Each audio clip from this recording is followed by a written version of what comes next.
Hang on a meeting. Right. And here we go. Well, thank you, ladies, for joining this interview with me on Your Voice for Children. This is my first time, and your guys are my first guests. And then, we just want to thank, again, I just want to thank you, ladies, for coming on board to take the time to hear what I got to talk about, what's going on in this crazy world of ours, what's going on within the woke agenda and the political agenda behind what's going on in the gay community. I'm sure there's a lot of gay people out there are unaware of what's going on and the real truth behind it. So,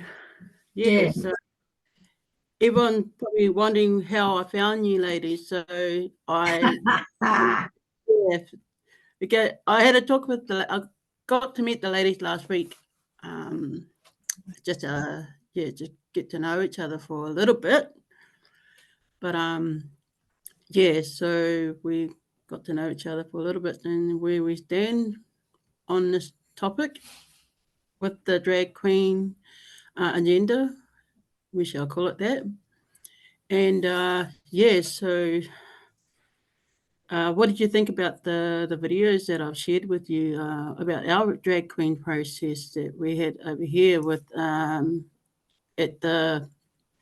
we had two of them, which is the Perth City Library one and the City of Bayswater, the Maylands Library one. What's your take on that? Very interesting. I had a look. I don't look at a lot of protest stuff. I've got to be honest, because when 2020 hit and all that stuff was coming on in, there was so much really that I ended up looking at, and then I had to withdraw, and so that I could just keep my energy a little bit clearer. But I had a lot. I thought, wow, pretty a lot of anger, a lot of fear on both sides. I'm going to be honest, on both sides, anger and fear on both sides. And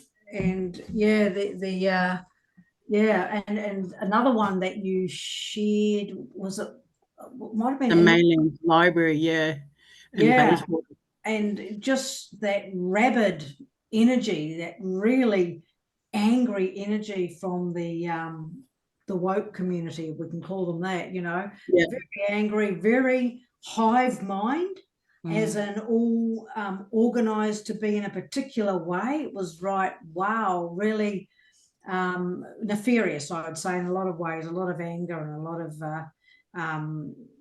obviously they're well organized. They've planned themselves.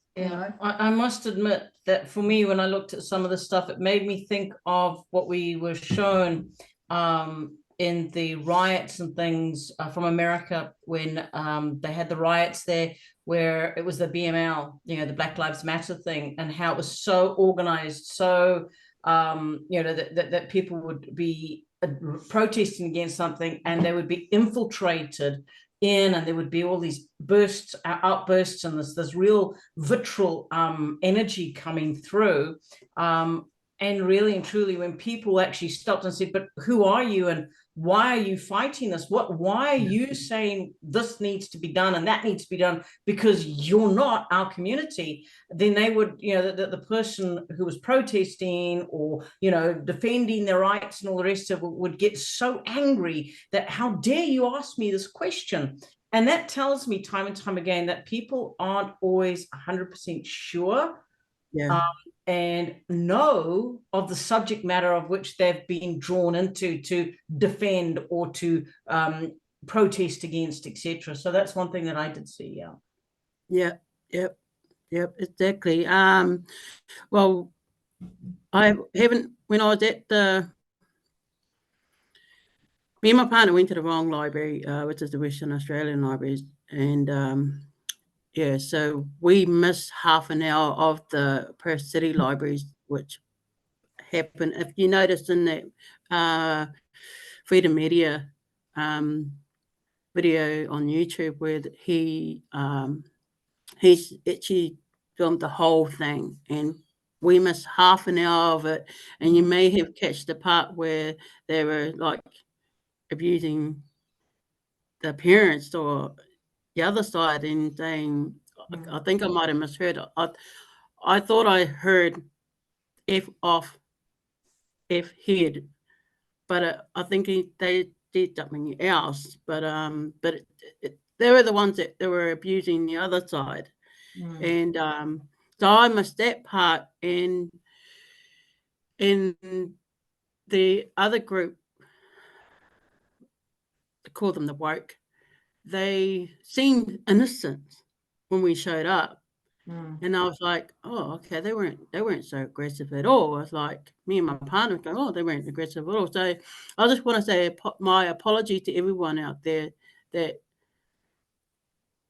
think that I was sticking up for them because I was being sympathetic about their side, and I missed the rest of it. And yeah, I want to apologize to everybody out there that I got it all wrong, but it opened my eyes on a second process that we went to in Maylands, and then that they were just so hateful, and the energy just wasn't right.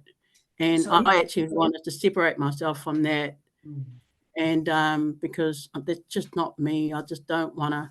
I'm here for the children, and yeah, about the drag queen. Like, I don't agree with the drag queen story time or hour, whatever they call it.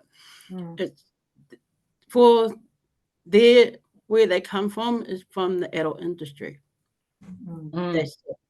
They do not have to be near children or read children. It doesn't matter what they're doing with children. They shouldn't be. Well, I think that Louise and I can concur with you there, Naomi, and we don't have anything against drag queens per se. That's not what it's about. It's about the agenda and why are they coming, why all of a sudden are they doing story time hour in libraries for very young children, for starters? Why are they doing that? What's going on? Why is all this being promoted as something that's important for young children to be seeing? So you've got to go a little bit deeper and see what's going on with the agenda there. I came out in the 80s in Oxford Street in Sydney, where it was all happening, and Sydney was like pretty much akin to the South Pacific version of San Francisco. It was wild, it was crazy, and the first ever gay and lesbian Mardi Gras were held in Sydney, as you know, and still are. And it was just us women and men wanting to stand up for our rights and not be pushed around, kicked out of gay nightclubs, abused, and sometimes raped, and sometimes chased down the street, and had violence against us, perpetrated against us, just because of us being gay or lesbian, so all of that. So that's what we were doing. And I was never a really super political animal. I was in it for the fun, meaning that it was who I was. This is who I am. It doesn't really matter. And a couple of times we got kicked out of lesbian nightclubs just because they were lesbian nightclubs, so that was all wrong. You shouldn't be able to do that. And so that's what the original gay and lesbian marches were about, standing up for our rights. And there was a lot of anti-religious fervour at the time too, because a lot of the religious folk were really anti-us, demonising us. So that was what was happening way back then in the late 70s, early 80s. And we used to go to drag shows as well, and some of the pubs, the Balmain Hotel was a good one, and we used to enjoy it. It was good fun, but there's a real sleazy side to it. Like you say, it's adult entertainment. It's all, we were adults and we were having fun. We were nightclubbing and enjoying ourselves. Yeah. And there's a lot of sexual innuendo, sleazy entertainment, lots of drugs, sex, alcohol, all of that stuff, and then I see drag time story hour, or whatever they're calling it, drag queen story hour, and the libraries for little kids. I'm going, hello, here we go. And if that's not bad enough, they've gone and lumped these MAPs, these minor attracted people, in with the LGBT community. The whole thing's gone crazy over the past decade, and it doesn't feel at all like my community anymore. I don't even know what's going on half the time, or who to trust, or what's really going on. But I know there's a sneaky agenda at play, and I know they're targeting our young people, and that's not okay as far as I'm concerned. Yeah, exactly. So was back in your days, were there any children at these events, pride events? And Ever. At the pride events, not to begin with, no, but later on there were family, there was gay parents, lesbian parents, and I myself, with my partner of many years, twin boys. She had twin boys when I met her, and we would go along to the family gay pride and stuff like that. But it was a celebration. Yeah, it wasn't. There wasn't fetish stuff being shown. There wasn't. It was a celebration. It was family friendly. All right. Yeah. It wasn't. Yeah. So the rainbow families came in. Probably the 90s, you would find the early 90s, mid to late 90s, they came on, or there was a lot more acceptance. We became more accepted as a community, and merging in with mainstream, and we were anyway. I mean, it was not something I ever really worried about. I was always very strong about who I was, and it didn't matter what people said or didn't say, for me. But not everyone's like that. Some people have had a lot of abuse around that, being either gay, lesbian, and then later, of course, the bisexuals wanted to join in, and there was all this huff and puff about that too. How dare we have the bisexuals and the gay and lesbian community? So that was the first thing, and then it was the true transgenders. They said, what about us? We're out here and we're marginalized as well. So it started growing, the community. This was back in the 90s, and late 80s, 90s, and that all started happening. And so there was always this political element where some people go, well, we don't like the bis here. She's bisexual, he's bisexual. You never watch out for them. Or then we don't want the trans here. So there's always been a little bit of in-house bickering in the LGBT community around this type of thing. And it's not ever really worried me. To me, it's about the person, the people, and what they're presenting. Who are they really? And what's their face? What's their truth? That's always how I've been with it. But it's gone off the rails now, because we have this woke agenda, which has gone crazy. It's abusive, and it's very arrogant. And and I've seen quite a few gays and lesbians now, especially younger ones, standing up and going, we don't want this. This is, pointing out the TikTok rubbish. Like, who was that guy going, oh, let's be gayer than gay? I mean, Jeffrey Marsh? Whatever. What a load of crap. I mean, this, you know what I think, Naomi? I think this Dylan Mulvaney, I think you're talking about. I can't remember the name, because I don't follow TikTok. I think it's got so much crap in it. It's unbelievable. But I watched some of your stuff just to tune in about what's going on, and I went, oh my goodness, it's worse than I thought, because young people are on TikTok all the time, and this is where they're getting their information. This is where they're getting fed their narrative and their brainwashing. And I'm going, here's the new brainwashing. This is what they're doing. And, I've heard of children coming home to their parents and going, Mum, Dad, I think I'm bisexual, or I think I'm trans, or I'm this. And when the parent goes, do you know what that means? They don't even know what that means. They're just using the labels and stuff like that. I mean, when I was coming out I didn't come out in the 70s. I would have loved to, but I didn't know what the hell, where to go, because there was no peer group back then. It was all like, where I grew up, down in Mosgiel in the Tiree Plains of the deep south of New Zealand, where men were men and women were in the kitchen. It was like, I'm a bit of an island out here. I'm feeling a bit different. I don't know where my crew is. It didn't even have a name for it, and it would have been good to have had some groups or something. Then they started introducing the groups, the gay and lesbian groups, rainbow groups in schools and stuff like that. And I thought, oh, that's cool. That's great. So they started bringing all this in, you know, but it's exploded, as we know, into this mishmash of everyone and everything with and so many labels. It's like going to a grocery store. There's so many labels. Pick a label. And I'm going, to be quite honest, I'm happy to move away from labels. Look, I'm Heather. I'm with my wife, Louise. Yes, I'm in a same-sex relationship. So if you want to use a label, that makes me lesbian or gay. But besides that, leave me alone. I'm just going to get on with my life, and I don't need to be promoting anything around this. You know what I mean? Yeah. That's how I feel right now. And I'm, you know, I'm a little concerned that it's going to be a backlash against the gay and lesbian community because of all this, because people are getting pissed off, if I can say that on your show.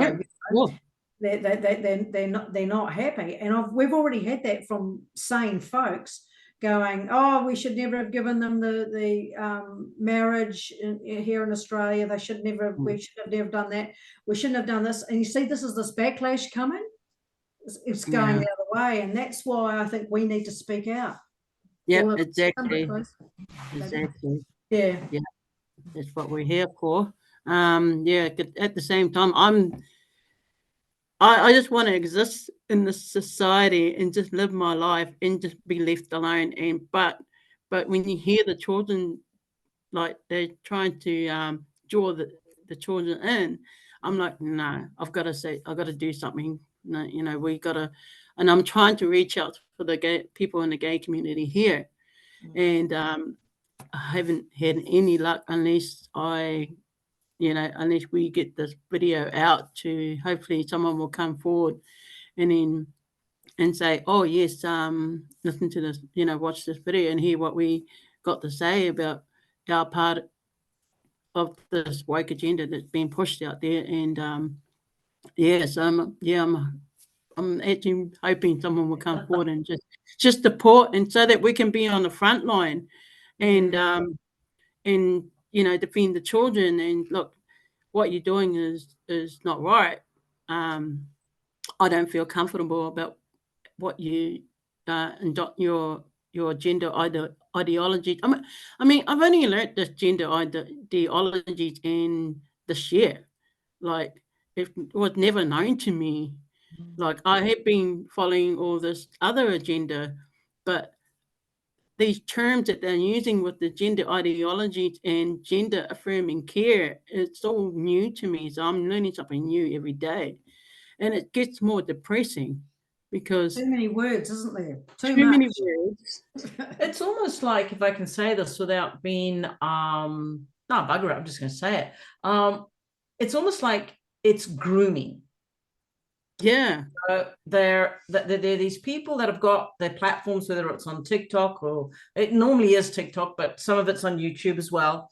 And they're reaching young, impressionable people, children who may be suffering from depression, who may come from a home that is unhappy and dysfunctional. But hey, hands up, who did not come from a dysfunctional family? We've all had our problems, all had to work through stuff.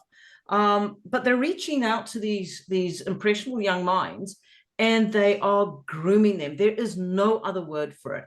And I mean, I've seen a few sort of things that have been shared, and I've looked at some of the stuff. But you know, you've got the Jeffrey Marsh, you've got the Dylan Mulvaney, you've got all of these men that are basically, in my opinion, they're being paid to act a certain way. Because I mean, you just have to look at somebody like Dylan, who is, first he's a gay boy, then he's trans, then he wants to be a woman, you know, and he's a lesbian, and all the rest of it's like, hello, you're a genetic male, make your mind up. You know, stop flip-flopping around. You know, you're not a fish out of water gasping for air.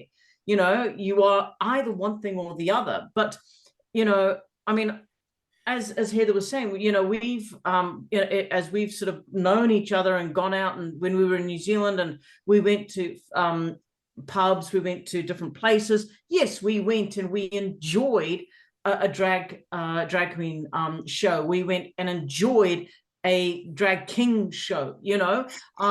We went to both, but no children were there. We didn't see parents bringing children in to be educated and exposed to this. And I've sifted through a few things, and I've actually seen multiple drag queens from our era turning around and saying, kids shouldn't be in this. There's no way that young children should be allowed to sit in the audience of a drag queen show. It is adult entertainment. So, you know, stop it. Basically, that's what they're saying. But it's the generation of drag queens that I see in today's society that aren't actually drag queens. They have no autistic stuff that I can see when I watch them. They can't sing a note, they can't dance, they just in a costume. They're in a costume, and they're performing in a way and then frightening children. You know, I mean, I was watching something here at an event in Australia, and this one drag queen had covered herself in blood, fake blood, like it was having a period, and throwing tampons at children. No, no, you know, and, really, you know, and I'm like, well, where is the joviality in that? Where is the fun in that? Because every time I remember going to a drag king or a drag queen show, it was laughter, humor, tongue-in-cheek, slapstick, but I don't see that. And to me, all it is grooming children, grooming young minds to something that we are being labeled with as a community that we're all involved in. And there's a large majority of us that are not.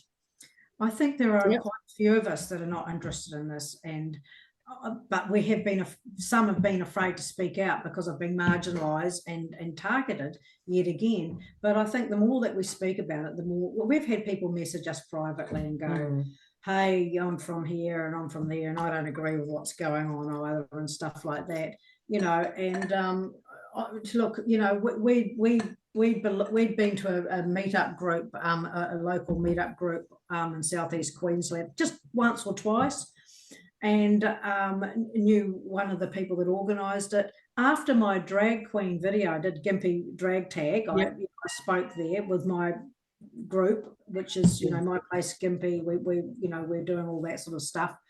And after that, I know that the women in that group didn't talk to us. We went to an event, and I went, this will be interesting, and they didn't want to know us.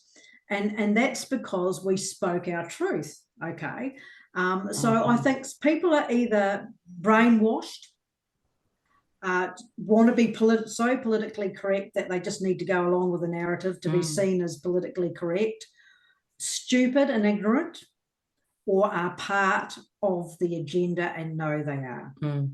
So, you know, this is what I see going on. And a lot of these people aren't even gay or lesbian or whatever anyway. They're just in there like paid actors, like paid detractors to get in there and whatever it is they're doing. But, you know, kids coming home, questioning their sexuality, talking to their parents about masturbation at a very, very young age, talking about all sorts of stuff, wanting to go to drag queen story hour at a library and all. What, hang on, excuse me, what happened with just going out, learning how to grow some veggies, and then as you grow up, you learn about some finances and you how to create, and what do you want to do, what's your artistic bent, what do you like doing, and what about just building a shed at the back of learning to build a house or fort or something, or being, you know, being outside climbing. I mean, what the heck is going on where kids are coming home and going, I think I want to be a boy now, I think I want to be a girl now, and pressuring their parents via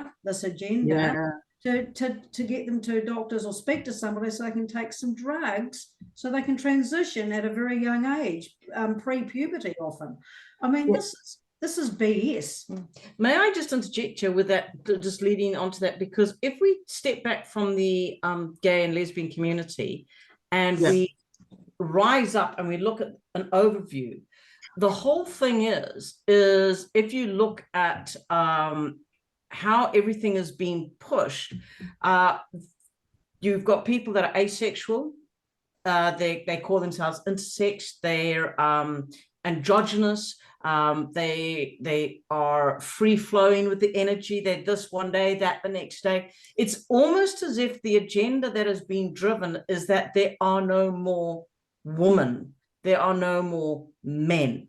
You have these creatures that don't know if they're male or female, and they just have operations to change them around. And what I see is like you're going to get a culture, a society of Barbies and Kens. And what I mean by that is they're going to do to themselves where they don't have genitals, they don't have sensitive erotic places that are pleasurable in a relationship of trust, right?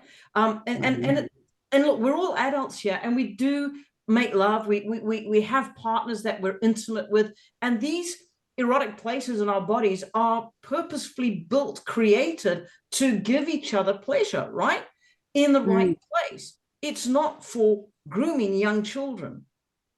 It's not for abusing young children. But what I think this agenda is doing is they're going to, I mean, that they're already sort of like, children are not being born in certain countries because the girls and all the boys just are not interested. They want to have virtual reality relationships with a virtual being, you know, a computer, you know. Yeah, there's some of this. You know, makes it sound like AI. Like they're trying to make them. Yeah, AI. You know. Yeah. So if we step back and say, okay, let's separate ourselves from the LGBTQ or the LGBT, you know, and we come back to basics. It's like, what is being pushed through our community to make a bigger agenda come about?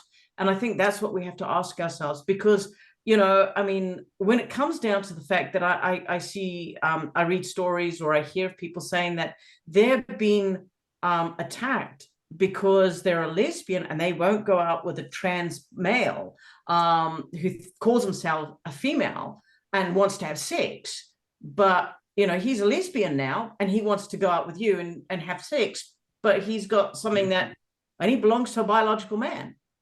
And I ain't no way I'm going to do that. Forget it. Because I'm not attracted to men. I'm attracted to women. And so we are now bearing the brunt of being phobic. We are now being called phobic, transphobic, queerphobic, whatever, because we don't fall into the narrative.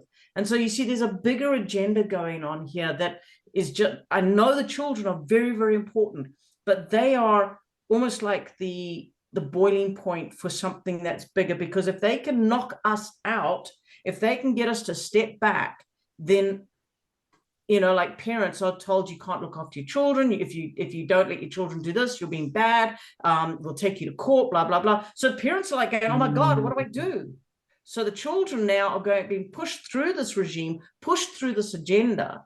And how many times are we coming across people that have gone through the transition and now regret it and are detransitioning, but they can't detransition completely. They can't go back to being a full woman or a full man. They can't have natural children anymore because of what was done to them. I'm not going to say what they did to themselves, because a lot of these children do not have the mental capacity to know what they're doing.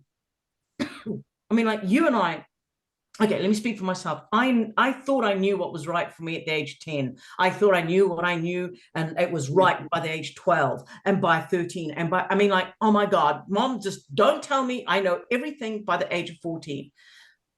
It was only when I sort of went through the puberty, went through all of this, I went, OMG, shit, I'm so glad my mom was there. She had guided, she helped me and all the rest of it, you know, and I'm sure that other people feel the same. We're a bunch of hormones until we reach the stage of about 18, 19, and we start going, oh, life makes kind of sense now. Yeah. But until then, well, I'm 60 something, it still doesn't make sense. Yeah, exactly. but what I'm saying is, you know, there should be some sort of law that says no child should go through any sort of medical procedure or have medical treatment of any type until they have at least gone through puberty and experienced what it is to be a woman or a man. You can't vote until you're 18, is it? 16 now, 18 or something. 18, I think. And in some places in the world, you can't go into a bar until you're 20, but you can change your sex. There's something really wrong here. Yeah. Now, I want to say, in fairness, though, that there is genuine intersex people. There's about 1.72% of the population. 1.7%. 1 out of 1,500 births. I think it's, yeah. They worked it out at between, you'd have 1 out of like 1,500 births would be a true intersex birth. Yeah, okay, so you know, you do have true intersex, and you do have people also, true transgender people, Yeah. people who want to, and I grew up with some of those and friends of mine in the 80s and stuff like that, and they just felt so trapped in their bodies, and it was a real shame for them. They used to talk to me about it and stuff like that. Some of them would have changed their sex, others wouldn't have.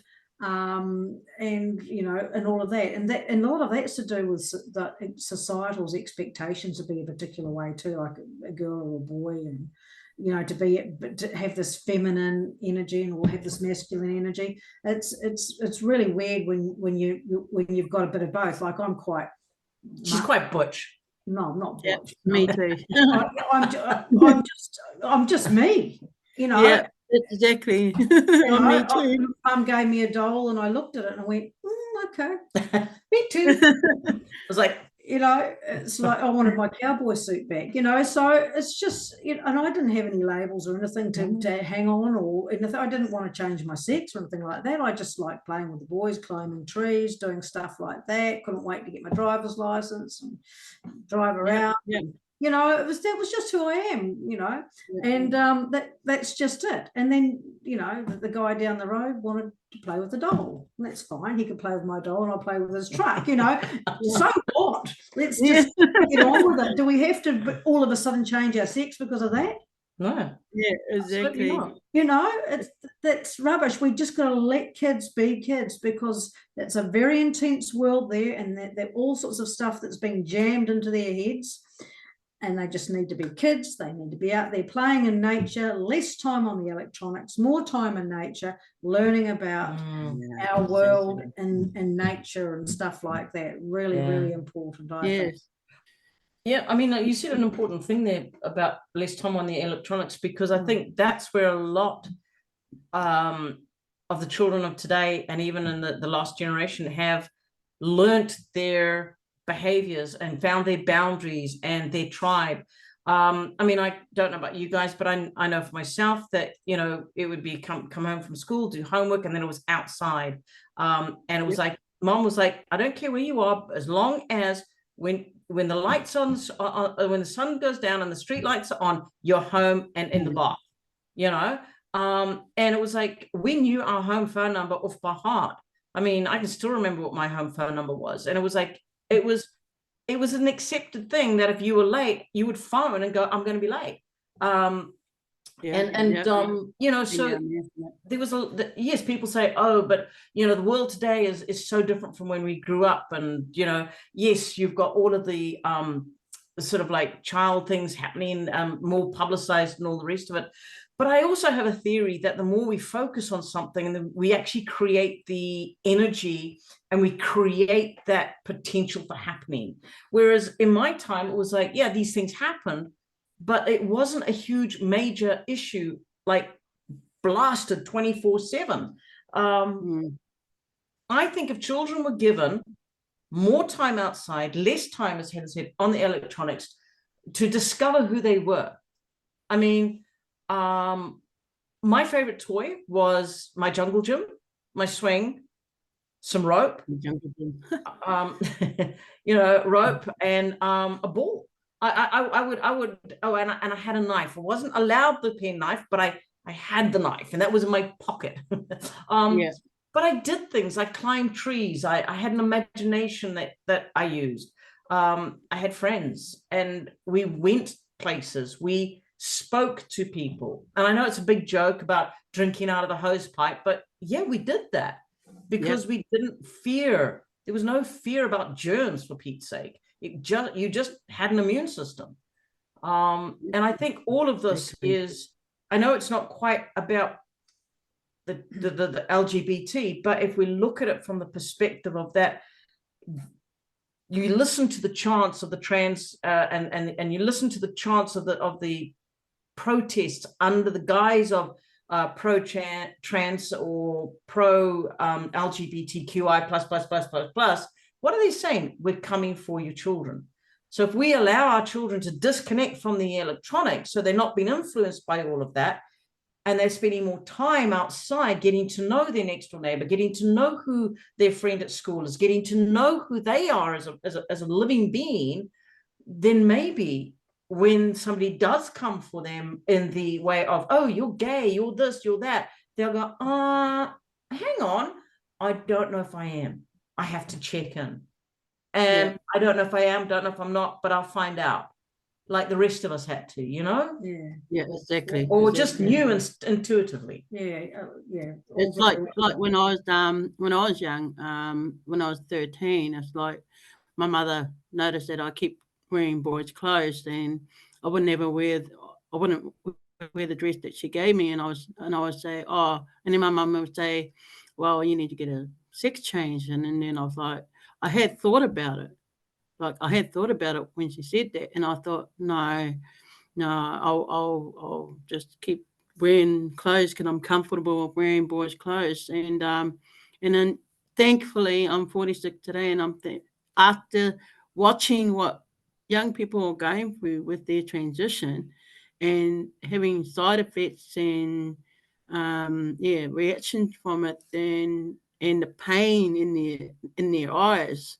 It's like the regret of, and I'm seeing things like they went for gender therapy, but they weren't told, you need to think about it. Yep. Think about if you want to go through transition, but they're not being told this like now. No, they're not. And it's the scariest thing. So as you were talking about, like I had the same upbringing as well. Like I had to be home at certain times and stuff like this. And I was so involved with sports, and I was never like into this, wanting to research about my sexuality, right? I knew who I was. That's all that matters. And I was happy with my life with sports and friends and stuff like that. But yeah, so this is kind of why I wanted to start this group, is like to bring parents in, and like we are old school, we can bring that back and teach give it to teach the children to try and move them away from technology. It might be hard, but we can all work together on it. And Good point, Naomi. I mean, I think both you and Louise made a really pertinent point about knowing who you are and helping the children, the kids, to know who they are by just letting them be themselves and not needing labels, not needing to be swayed either way. Knowing who you are is so important right now in adulthood, is and this stage of my life. Still knowing who I am is really important, and I think that's the most important thing that we can do with our kids, is just affirm them, just go, we love you no matter what, you don't need to do anything, and but be who you are, and forget all this medical intervention and all this having to, because kids are being coerced into thinking a different way, because if they don't, then they're not accepting. They're not accepting and but they're actually looking outside of themselves rather than coming back to themselves, which is really the whole idea. That's part of the agenda. This crazy agenda is just looking outside, being distracted outside with what's going on there, not finding out who you are here, your connection to your spiritual side, your divine creator, whatever you want to call that. Everyone finds that in their own way. And that's, this whole agenda is taking people further away from that whole true, loving, spiritual concept of knowing who they are. Forget about the next person. They don't need to know who the next person is. They need to know who they are. Yeah, exactly. When you know who you are, everything else starts falling into place. Doesn't matter. You know, and I think as well, you know, in support of parents, you know, I mean, yes, I was never blessed with a child. I haven't had a child myself, but I've seen and spoken with people. We've got friends who have had children, and you see inside of them the concern for their children. When, you know, they go to school, they get given these educational books, they come back with these educational books, and they're horrific. They're really horrific. It's like being groomed at school through your literature that you're given to read as, you know, 10-year-olds, you know. You know, to encourage parents that it's okay to turn around and say, no, my child's not going to read that. I don't care if it's in the curriculum. You know, your child is under your care, is under your under their, you know, their care, their protection. And in reality, if you look at it this way, it's not a kid, it's not a child, actually, it's your property, in as much as, and I don't mean that as in I'm trying to be weird, but that child, that living soul is a byproduct of yours and your husband's personal product. You produced something. You took a DNA that is yours. Nobody else has that DNA. And you created something beautiful called the name of your child. Okay. And so in reality, that is your property, and you have every right to protect that property.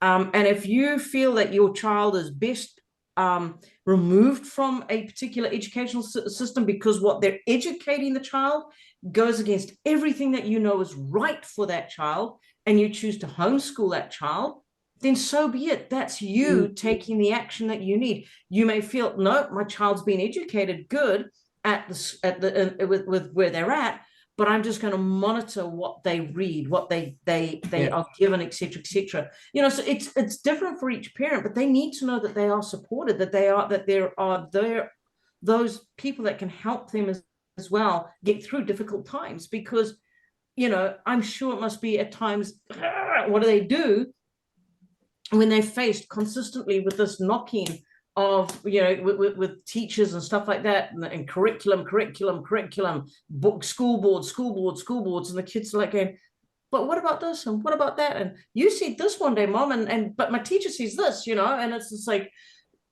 how do you do this? You know, you got to find that balance. And sometimes parents feel very, very alone. They don't have that feel. They may not have that outreach or that connection that they can go to and say, I'm ready to give up. What do I do? You know, and as I said, I'm not a parent, so I'm not trying to put on somebody what I think. It's just what I've observed, and I'm like, you know, surely I've been observing the same thing. Yeah, so I do worry about like they just I reckon parents are being a bit too soft on their kids these days. That's my opinion. You know, I've been brought up hard, but it's still, you know, about respect.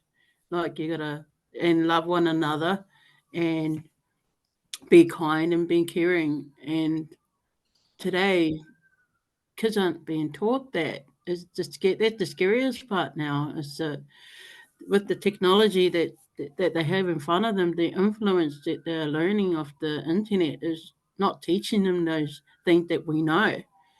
And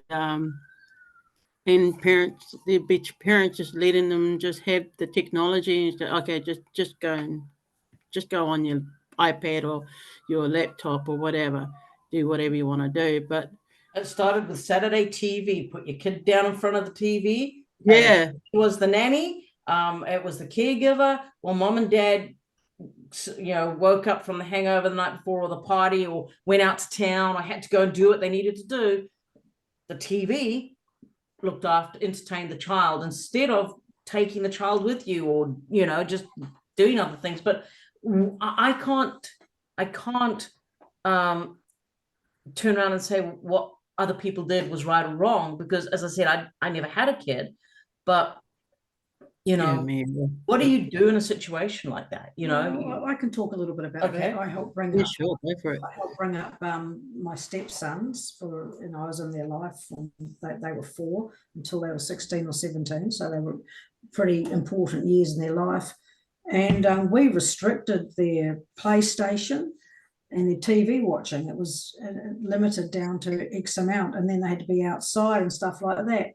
Both those boys have turned into really nice young men and have got their own businesses, I don't know how they are, how much phone time they use and stuff like that now, but this is older people. There's people our age walking around staring at their phone all day. And Lou's even talked to me about her own use, going, I need to just get that game off or stop that because I'm just getting too distracted. So it's a worldwide phenomena. It's a disease of the internet. You've got people in India that don't have a proper house, but they have a phone, and on it goes. Everybody's got a smartphone, and so it is a disease. It's what they wanted. That's how that's another story and for another time maybe, but this is all part of that mechanism too. It's not only is it spyware, but it's brainwashingware.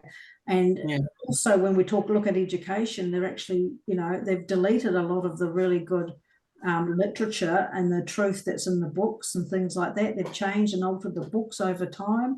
If you go back and you look at your pre-World War II books compared to now, you'll see the shifts and changes.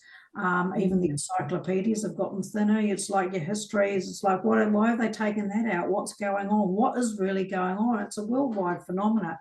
So and we can come in at any angle. Tonight we're coming at this angle because this is very special and heartfelt for you. You've got a great interest in this because you care so much about the children, and I hear that.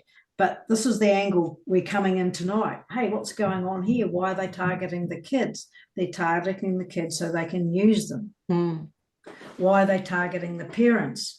So they can use the kids and use the parents and have them doing this and having people follow orders and believing the stories that they want people to believe. And it's ongoing, and this is it. So we can go in through climate change, we can go in through the drag queen stuff, we can go through minor attractive people. I've never heard so much rubbish for a pedophile in all my life. A pedophile's a pedophile. It's as simple as that. And it's not a sexual preference. It's all of this stuff. You can come in at various different sections of this. You can come in at the government and how the government are trying to control our thinking with their different things. You come in from the banking system and see what the bankers are doing. There's different areas we can poke on in there and go, there's something not right with this story. What's going on? And it's all about control and manipulation. I really believe. And, many people like ourselves have been called conspiracy theorists only to be proven correct, particularly over the last few years. And that whole term conspiracy theorists, for those of you that are watching this, came about, and it was coined by the CIA when Kennedy was assassinated. And a lot of people knew there was something wrong, that he'd been assassinated, something had happened. And the CIA coined that to try and stop all these different theories growing, and so to call people tinfoil hat wearers and stuff like that. And that was part of that coining of that phrase. And so there's more about that as well. I just want to talk about one of your questions here. Did you know the LGBT wants to divorce the QIA plus? Yes, I knew that. So Q is queer, I is intersex, and what's A? Asexual. Okay, so they want to. Plus is 5 months ago there was 105 gender identities. 105 gender identity. Today it is 107. And it's growing. Okay, I'm gobsmacked that you have man and you have woman. That's it. Yeah, that's it. But now they've made up their own as they go along. Can you hear the pronouns now? My head's hurting. That's just crazy. It's crazy. I mean, I think I've divorced myself from the whole thing. I'm just over here now. I mean, yes, I call myself lesbian because I'm in a same-sex relationship with my beautiful wife. I'm gay because I'm in the gay community. But you know, let's be honest, the gay is more of the male, right? And so that's cool. The bisexuals, I mean, I thought I was bisexual at one time, but I know I'm not. Okay, so I get that. I get those labels, and I've never, I haven't sort of truly met a true transvestite or a trans person, but I have listened to Heather, who's spoken about ones that she's known as she's gone through her experience, and they are completely different to what I'm seeing and hearing about in today's society. And so I get that, you know, for those 4 initials, but everything else is like, I don't get it. You know, it's make believe. It's hang on, I'm feeling like I've got a headache on the left side of I must be this today. No, I've got a headache on this side of the head today. I've got to be that, you know. It's like it's all a great big distraction. It is. It's really a great big distraction, and I don't think it's doing anybody any favors. No. And if people are falling for this, then I really feel for them. Absolutely. You know. Yeah. Exactly. Good luck, but good luck. But look after the kids. Please look after your children. Those, even if you're gay or lesbian parents, and there are many of us out there who have children, just watch what's going on. You know, be aware. You know, just remember, how long did it take you to know who you were in what you decided to do with your relationship and how you were with your relationship. Don't force that onto children just because the schooling or, you know, sort of things that are happening. Let them experience what they need to experience. They could be straight, they could be gay, they could be a lesbian, they could be a bisexual, but let them be who they are. Let them truly come to that knowledge on their own without it being force-fed here through stuff they have to learn at school, and don't let it be forced by what they see on television and TikTok and all the rest of it. You know, give them a childhood that is fun. Maybe a cyber attack would be the best thing. Oh, sure, yeah. EMF, bring on the EMF. Maybe a cyber attack, and all the internet just blows out, and all this thing just blows itself up. Get rid of the internet. We all go outside and do other things. Yeah. We start driving to each other's places and having cups of tea or drinks or whatever we like to do, and people get on their bicycles and get outside, or people go, oh, I want a landline now. I just want a normal phone, or you know, whatever, you know, we start getting back to some sort of other communication. Having said that, we do love our Facebook followers. We've met some great people. We have. You know, we've made some cool friends. So the internet's got some really good qualities to it. But just how you use it. It's how you use it. That's right. So take what serves you and then just leave the rest away, you know. You know, that's a really good thing that you said there, you know, Naomi. It's how we use it. It's like fire. Okay, fire is the most wonderful invention that's ever been around, and yet it is the most deadly. You know, depending on how we use it and what we use it for, it can warm us, it can cook our food, it can protect us, etc., light us, illuminate. But if we let it get out of hand and we let it just go wild, it can destroy us.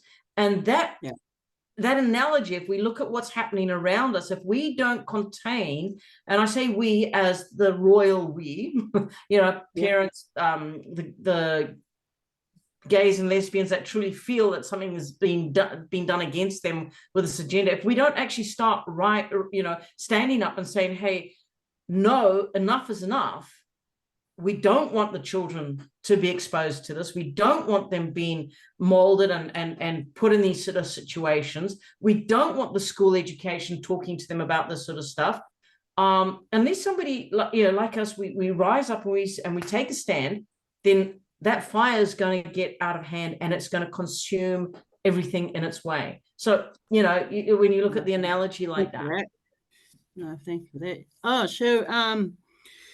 shall we carry on with this in the next week on Monday? Oh, Tuesday. Oh, what's your guys' schedule next week? We can do it. We can fit something in, yeah. Yeah, sure. No So worries. we carry on off. People might. Are you going to put this up on your page? Are you? Yeah, so I'm gonna actually put it on YouTube. I might open up a new page, open up a new YouTube and call it Your Voice for Children, and I'll put this interview on there from there. That's great, because one of the things is that if people are listening to this, they may agree, they may not agree, but it would be good to get feedback, and why they agree, why they don't agree, etc., etc. It's not a big hate thing.